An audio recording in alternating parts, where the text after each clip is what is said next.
सुरगाणा नगराध्यक्ष श्री भारत अप्पा वाघमारे, सर्व नगरसेवक, जिल्हासह आयुक्त गोसावी साहेब, मुख्याधिकारी सुभाष जानोरे यांची नाशिकचे जिल्हाधिकारी आयुष प्रसाद यांच्या समवेत झालेली बैठक आणि त्यांच्या एका फोनने अवघ्या 10 मिनिटात नमो फाउंडेशनच्या सहकार्याचा होकार, ज्यानं बदलली सुरगाणा शहराची ओळख.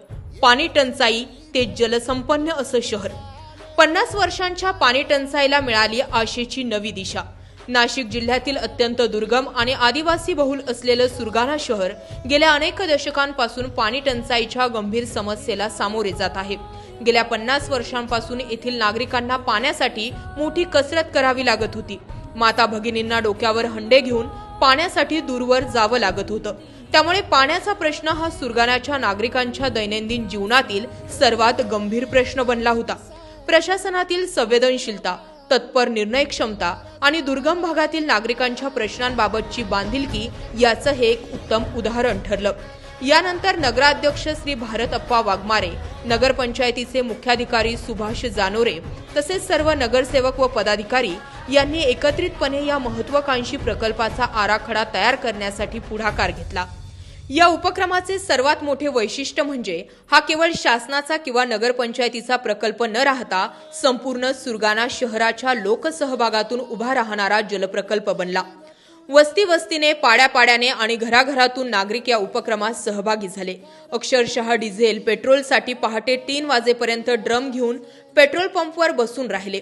प्रत्येकाने आपापल्या परीने योगदान देत सुरगाण्याला पाणी मिळालेच पाहिजे हा निर्धार केला. गेल्या 50 वर्षांपासून पाण्यासाठी हंडे वाहणाऱ्या सुरगाण्याच्या माता भगिनींसाठी हा केवळ पाणी पुरवठा प्रकल्प नाही, तर त्यांच्या जीवनात परिवर्तन घडवून आणणारी एक लोक चळवळ आहे.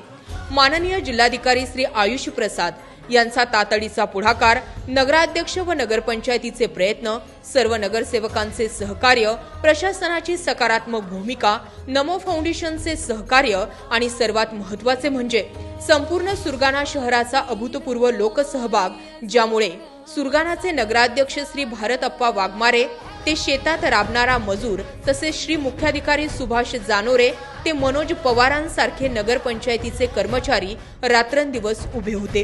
यामुळे 50 वर्षांपासून प्रलंबित असलेल्या पाणी प्रश्नाला आता नवी दिशा मिळाली. ज्या सुरगाण्यात पाण्यासाठी पिढ्यानापिढ्या हंडे वाहिले गेले, त्या सुरगाण्यात आता शाश्वत जलव्यवस्थेची नवीन कहाणी लिहिली जात आहे.